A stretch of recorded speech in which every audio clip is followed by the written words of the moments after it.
하나님 말씀 보겠습니다. 사도행전 16장 6절에서 10절 말씀입니다.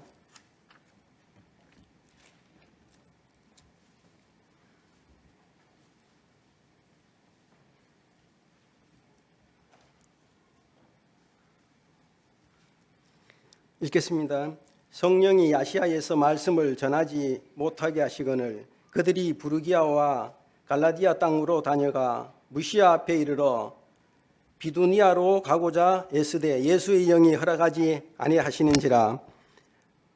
무시아를 지나 드로아로 내려갔는데 밤에 한 상이 바울에게 보이니 마게도냐 사람 하나가 서서 그에게 청하여 이르되 마게도냐로 건너와서 우리를 도우라 하거늘 바울이 그 한상을 보았을 때 우리가 곧 마게도냐로 떠나기를 힘쓰니 이는 하나님이 저 사람들에게 복음을 전하라고 우리를 부리신 줄로 인정함이러라.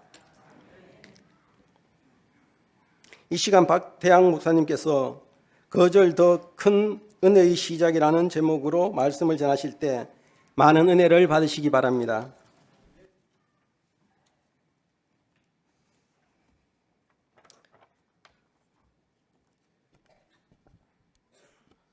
할렐루야. 오늘 진급하는 모든 학생들을 주님의 이름으로 축복합니다.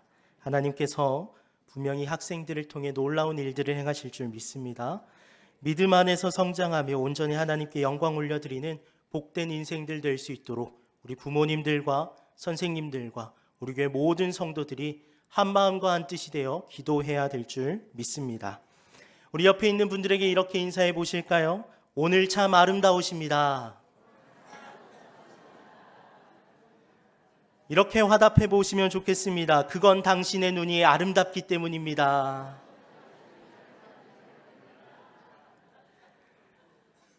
오후 시간까지 은혜의 자리를 사모하여 이 자리를 지키시는 우리 모든 대언의 가족들 위해 하나님의 놀라운 은혜와 사랑이 가득하길 주님의 이름으로 축복합니다. 1차 전도 여행을 은혜로 마쳤던 바울은 실라와 함께 2차 전도 여행을 떠납니다. 1차 전도 여행 때 세웠던 교회들을 돌아보고 더 많은 교회들을 세워나가기 위함이었습니다.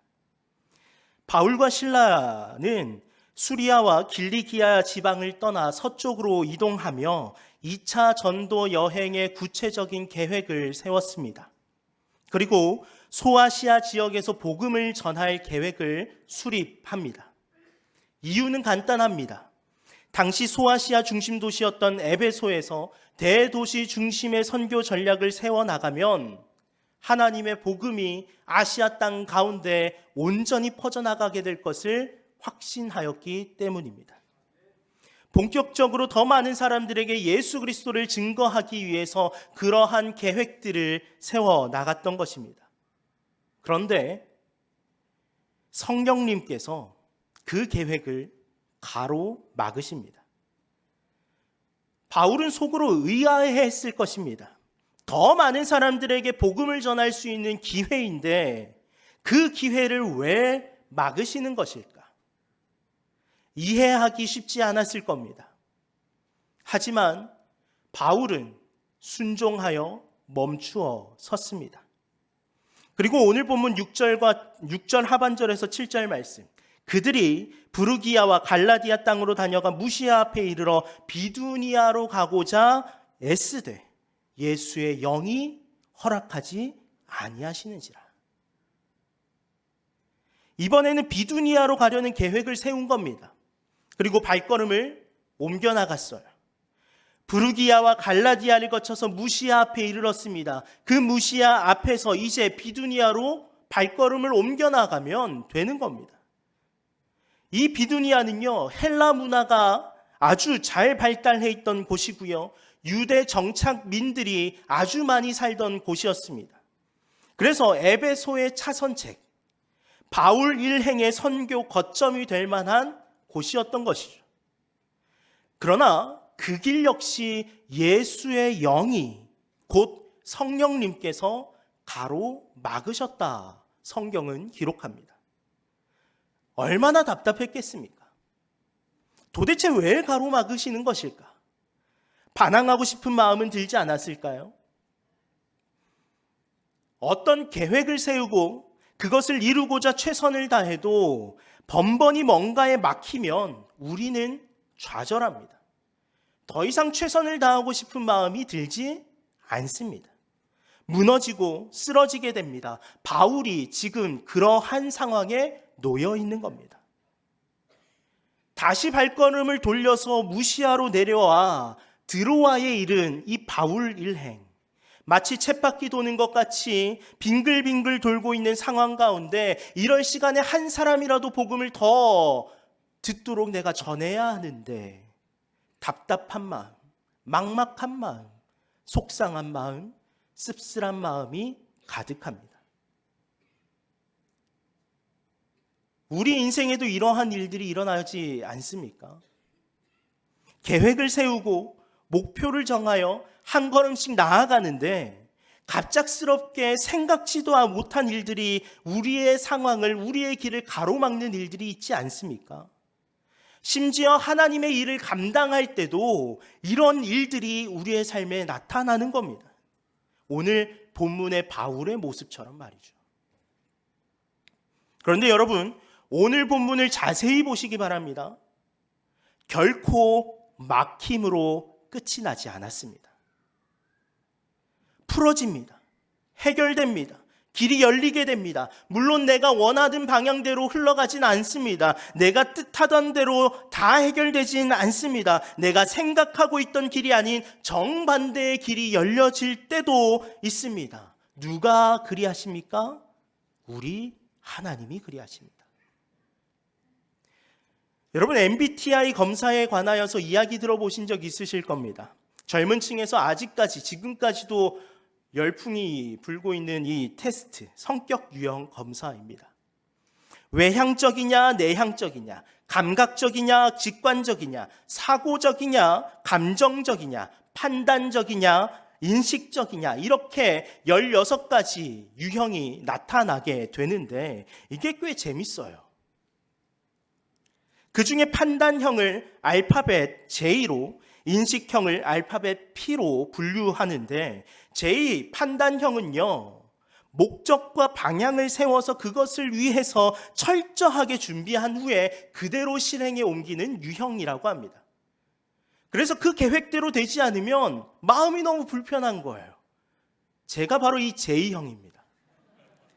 그래서 같이 이번에 캄보디아 가시는 분들은 아실 거예요. 하나부터 열까지 제가 모든 것들을 다 계획하고 다 준비하는 거예요. 이렇게 갔는데 제 뜻대로 되지 않으면 저는 굉장히 힘든 시간을 보내고 올 수도 있습니다. P, 인식형은요, 목적과 방향은 상황에 따라서 어떻게 될 수 있다? 바뀔 수 있다. 그래서 자율적이고 융통성 있게 이 일들을 진행해 나가는 유형이라는 거예요. 그래서 어딜 여행을 떠나게 되면 J유형은 하나부터 10까지 다 계획하고 그대로 진행하는 것을 좋아하는 반면 P유형은 계획? 그게 뭐야? 아니, 그게 왜 중요해? 그냥 눈에 보이는 건 내가 하고 싶은 것, 내가 밟고 싶은 건, 내가 가고 싶은 곳 가면 되지. 뭐가 중요해? 라고 하는 유형인 거예요. 부부간에 JP 유형이 하나씩 있잖아요. 난리가 납니다.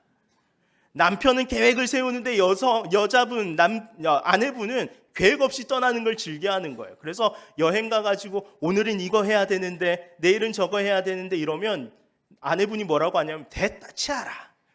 그냥 먹고 마시자. 막 이러는 거예요. 제 아내가 P고 제가 J입니다. 신혼여행을 하나부터 10까지 다 계획했는데 제 아내는 그거 뭐 크게 신경 쓰지 않더라고요. 바울은 어떤 유형이었을까요? 아마도 J였을 거라고 이야기합니다. 철저하게 계획하고 철저하게 준비해서 일이 그르치지 않도록 만드는 그런 사람에게 자꾸만 길이 막히고 계획이 어그러지고 생각했던 것대로 되지 않는 그런 상황은 불편함 그 자체였을 겁니다. 답답하고 막막하고 속상하고 씁쓸한 마음이 바울 마음속에 있지 않았겠습니까? 2차 전도 여행을 계획할 때 세웠던 그 모든 계획이 완전히 어그러지고 급히 대책을 마련해서 발걸음을 옮겨 나갔는데 그건 역시 하나님께서 막으시니 화가 났을 겁니다. 그런데 바울은 그런 불편한 마음을 가라앉히고 하나님 앞에 기도하기 시작합니다. 에라 모르겠다, 난 내 뜻대로 할란다, 아니 안 하고 만다, 돌아갈란다 하며 발걸음을 옮긴 것이 아니라 그 자리에 머물면서 기도하는 거예요. 최선을 다해서 자기가 할 수 있는 것들을 준비했지만 그 길을 열어주시지 않는다 하여 포기하지 않았던 겁니다. 되돌아가지 않았습니다. 그래, 2번이나 막으시는 데는 분명 이유가 있겠지.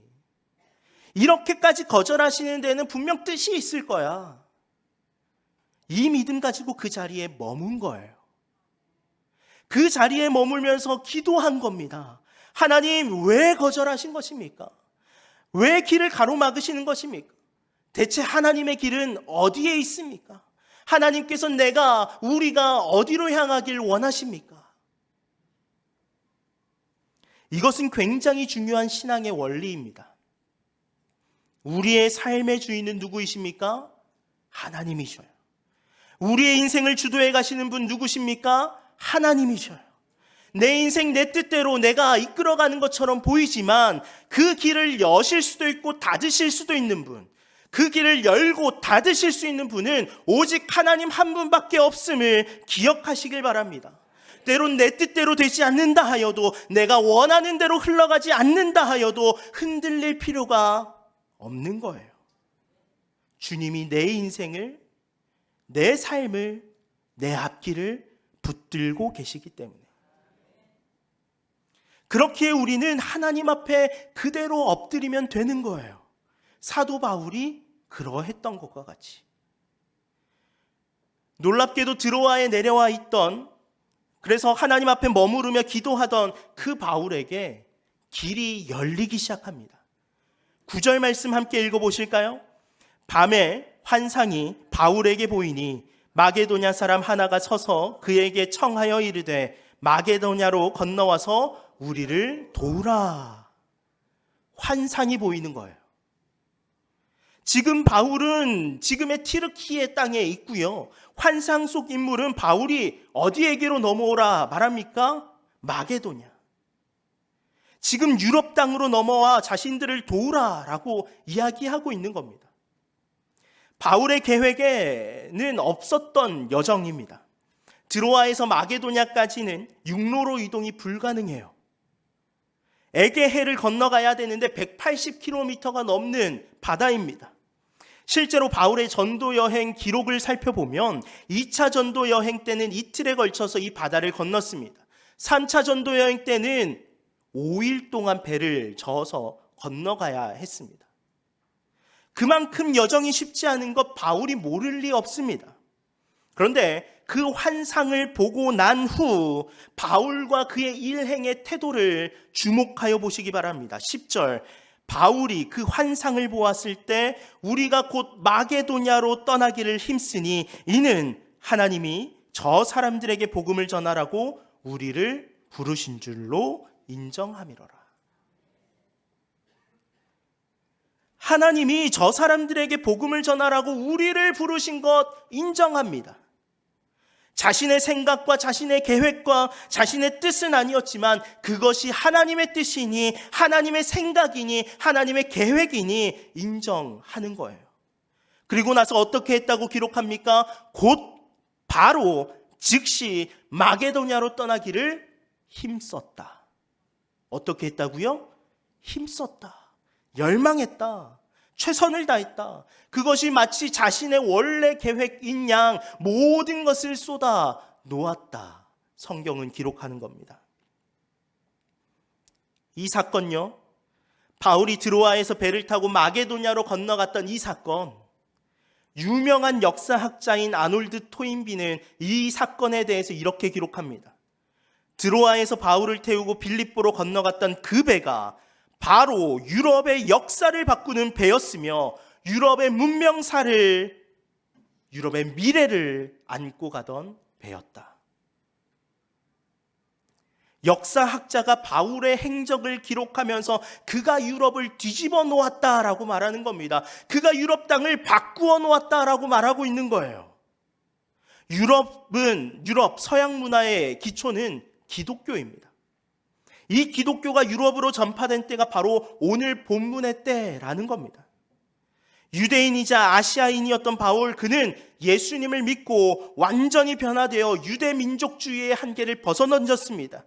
아시아에서 복음을 증거하는 복음 증거자의 삶을 살기로 결단했습니다. 그런데 그의 비전은 거기까지였습니다. 그의 좁은 민족주의가 바다 건너 보이는 유럽 땅을 보지 못하도록 가로막은 거예요. 그러나 하나님의 눈은 유럽과 그 이상을 바라보고 계셨습니다. 유럽을 통과한 복음이 미주 땅을 돌아서 아시아로 전파되는 그 놀라운 역사를 하나님은 보고 계셨던 것입니다. 그 놀라운 역사가 오늘 본문이 시작입니다. 사랑하는 성도 여러분, 하나님께서 우리의 길을 막으시는 데는 다 이유가 있습니다. 우리의 계획이 하나님의 뜻과 반대될 때,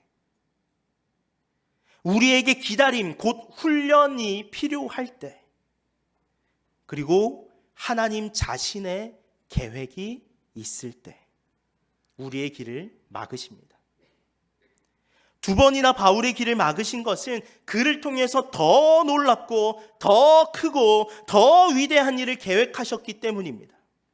그 일에 순종하느냐 순종하지 않느냐는 바울의 몫이었고요. 그것을 선택하고 순종했을 때 상상할 수 없을 만큼 놀라운 하나님의 역사가 바울의 삶 속에 나타난 줄 믿습니다. 바울을 통해 온 세상에 퍼져나간 줄 믿습니다. 하나님은 자신의 뜻에, 자신의 계획에 순종하는 자들에게 그 일들을 감당할 수 있는 사람과 물질을 붙여주십니다. 여러분, 오늘 본문이 사도행전 16장 10절 이전까지 바울과 바나바, 바울과 실라, 그들이라고 지칭하던 그 말들이 우리라고 지칭이 바뀌게 되어집니다. 이게 무슨 말이냐면 16장 10절 이전에는 누가복음과 사도행전의 저자였던 누가가 그와 함께하지 않았던 거예요. 근데 16장 10절부터 누가가 누구와 합류합니까? 바울과 합류하게 돼요. 그래서 더 이상 여기 이 바울 일행을 바울과 바나바, 바울과 실라, 그들이라고 표현하지 않고 우리라고 표현하고 있는 겁니다. 바울이 로마 시민권자로서 로마 문화에 특화된 사람이었다면 의사인 누가는 그 직업 특성상 헬라 문화에 적합한 사람이었습니다. 그리스 문화를 누구보다 잘 알고 있던 사람이 바로 이 누가였습니다. 바울이 환상을 보고 이제 곧 넘어갈 그 마게도냐 땅, 그 땅의 환경과 문화를 너무나도 잘 알고 있던 누가, 바울의 질병을 너무나도 잘 알고 그를 케어해 줄 수 있었던 의사였던 누가, 마게도냐로 넘어가서 빌립보성에 이르렀을 때 누구를 만납니까? 자색 옥감 장수, 누구요? 루디아를 만나요.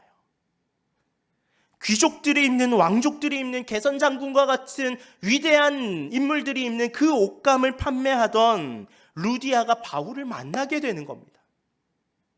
어마어마한 부를 축적하고 있던 루디아는 바울이 예배드릴 장소를 제공하였고요. 유럽 지역 선교 사역을 위해서 바울에게 아낌없이 무엇을 줍니까? 물질을 줍니다. 유럽 지역 복음의 전초 기지가 세워지게 된 겁니다. 이것은 절대로 우연이 아닙니다. 하나님의 인도하심입니다. 하나님의 선하신 인도하심이 바울과 함께 했던 것입니다. 하나님은 언제나 선하시고 언제나 옳으신 분이심을 믿으시길 바랍니다.